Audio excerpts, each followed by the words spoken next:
नमस्कार। रामायण का वो अध्याय जो अटूट आस्था, जबरदस्त बुद्धि और असीम शक्ति की कहानी कहता है। ये कहानी है हनुमान जी की लंका तक की महाकाव्य यात्रा की। चलिए आज हम इसी अद्भुत और दिव्य अभियान के हर पड़ाव को करीब से देखते हैं। तो हर महान कहानी की तरह इसकी शुरुआत भी एक पवित्र मंगलाचरण से होती है। ये दोहा सिर्फ एक श्लोक नहीं है, ये असल में विनम्रता का प्रतीक है। ये हमें सिखाता है कि किसी महान कथा को सुनाने से पहले अपने मन के आईने को गुरु के चरणों की धूल से साफ कर लेना चाहिए, ताकि श्री राम की महिमा का वर्णन पूरी शुद्धता के साथ हो सके। जरा सोचिए, यही वो एक सवाल है जो हनुमान जी के इस मिशन को इतना असाधारण बनाता है। एक अकेला नायक, सामने एक विशाल असंभव समंदर और लक्ष्य है हर बाधा को पार करके उम्मीद का एक संदेश पहुंचाना। कैसे? इसी सवाल का जवाब उनकी पूरी यात्रा का सार है। तो इस अभियान की कहानी शुरू होती है एक नायक के जागने से। और ये जागरण जानते हैं कैसे हुआ? किसी हथियार से नहीं, बल्कि सिर्फ याद दिलाए गए कुछ शब्दों से। बात ये थी कि हनुमान जी एक श्राप की वजह से अपनी ही असीम दिव्य शक्तियों को भूल बैठे थे। तब जामवंश जी के वो शब्द एक चिंगारी की तरह थे, जिन्होंने श्री राम के काम के लिए उनकी सोई हुई ताकत को फिर से जगा दिया। और जैसे ही उन्हें अपनी शक्ति याद आई, हनुमान जी ने एक विशाल पर्वत जैसा रूप ले लिया। ये सिर्फ शरीर का बढ़ना नहीं था, बल्कि ये उनकी जागी हुई शक्ति का पहला प्रदर्शन था। और यहीं से उस नामुमकिन लगने वाले सफर की शुरुआत हुई। लेकिन देखिए, समंदर पार करना सिर्फ ताकत का खेल नहीं था। लंका पहुंचने से पहले हनुमान जी का सामना कुछ ऐसे प्रहरियों से हुआ जिन्होंने उनकी बुद्धि और ताकत दोनों को परखा। लंका के रास्ते में ये 3 बड़ी बाधाएं थीं, और हर एक पिछली वाली से ज्यादा मुश्किल। ये सिर्फ रुकावटें नहीं थीं, बल्कि ये हनुमान जी की काबिलियत की 3 अलग-अलग परीक्षाएं थीं। यहीं पर हनुमान जी की चतुराई देखने को मिलती है। देखिए, उन्होंने हर चुनौती का जवाब एक अलग तरीके से दिया। सुरसा के सामने जो उनकी बुद्धि परख रही थी, वो ताकत दिखाने के बजाय एकदम छोटे हो गए। ये उनकी विनम्रता और दिमाग का बेहतरीन इस्तेमाल था। लेकिन जब सामना हुआ मायावी सिंगिका से, तो वहां सिर्फ बल ही काम आना था, और उन्होंने जोरदार प्रहार से उसका अंत किया।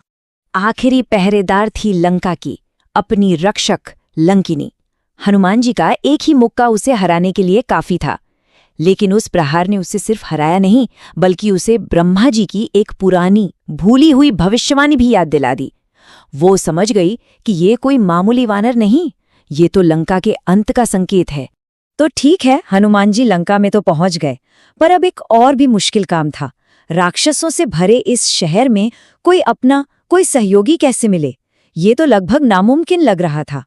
सोचिए जरा, एक ऐसा शहर जहां हर कोई दुश्मन हो, ऐसे में एक भरोसेमंद साथी को कैसे ढूंढा जाए?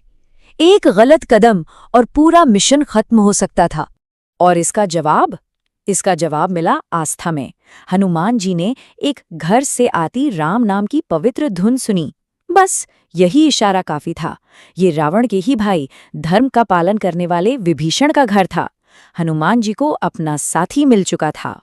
सहयोगी तो मिल गए, लेकिन अब मिशन के सबसे अहम, सबसे भावुक हिस्से की बारी थी, यानी माता सीता को खोजना और उन्हें ये यकीन दिलाना कि मदद आ रही है, कि आशा अभी जिंदा है। बहुत ढूंढने के बाद आखिरकार हनुमान जी ने अशोक वाटिका में माता सीता को देख ही लिया। वो एक पेड़ के नीचे बैठी थीं, गहरी निराशा में, गहरे दुख में। और यही वो पल था जिसने आगे की पूरी कहानी बदल दी। अब यहाँ एक बहुत बड़ी चुनौती थी। सीता जी कैसे मानती कि वो श्री राम के दूत हैं? सिर्फ बातें काफी नहीं थी, एक पक्का सबूत चाहिए था।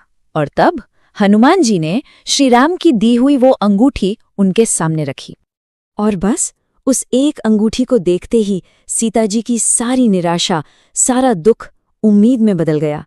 वो सिर्फ एक गहना नहीं था, वो तो श्री राम का वचन था, उनके आने का पक्का वादा था। असल में इसी एक पल में हनुमान जी का मिशन कामयाब हो गया था।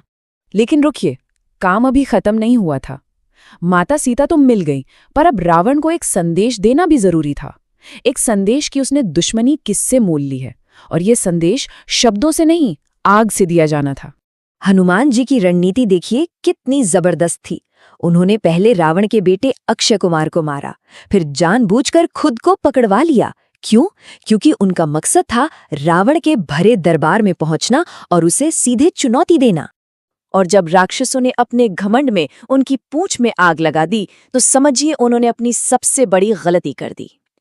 हनुमान जी ने उसी आग को हथियार बना लिया और जैसा कि ये चौपाई कहती है, एक ही पल में सोने की लंका को जलाकर राख कर दिया। ये बात उनके महान चरित्र को दिखाती है। पूरी लंका जलाने के बाद भी उनका ध्यान अपने असली काम पर था। उन्होंने जाने से पहले ये पक्का किया कि वो माता सीता से मिलें और उनकी सुरक्षित वापसी के लिए आशीर्वाद लें। और अब कहानी अपने सबसे शानदार मोड़ पर पहुंचती है, एक हीरो की विजयी वापसी जिसने नामुमकिन को मुमकिन कर दिखाया था। सोचिए वो पल जब हनुमान जी सीता जी की खबर लेकर वापस लौटे होंगे। सारी निराशा के बादल एक पल में छट गए। श्री राम और पूरी वानर सेना में खुशी की लहर दौड़ गई। ये चौपाई उसी पल के बारे में है, उस खुशी के बारे में है जिसे हजारों जुबानें मिलकर भी बयान नहीं कर सकती। और अंत में ये दोहा हनुमान जी के पूरे स्वरूप का सार है। वो जो संकटों को हरते हैं, जो मंगल की मूर्ति हैं। ये एक प्रार्थना है कि वो प्रभु राम, लक्ष्मण और माता सीता के साथ हमेशा हमारे दिलों में बसें। तो आखिर में हनुमान जी का ये सफ़र हमें एक बड़े सवाल के साथ छोड़ जाता है। ये कहानी इस बात का सबूत है कि जब अटूट आस्था के साथ जबरदस्त बुद्धि और बेहिसाब शक्ति मिल जाए तो फिर दुनिया में कुछ भी नामुमकिन नहीं रहता।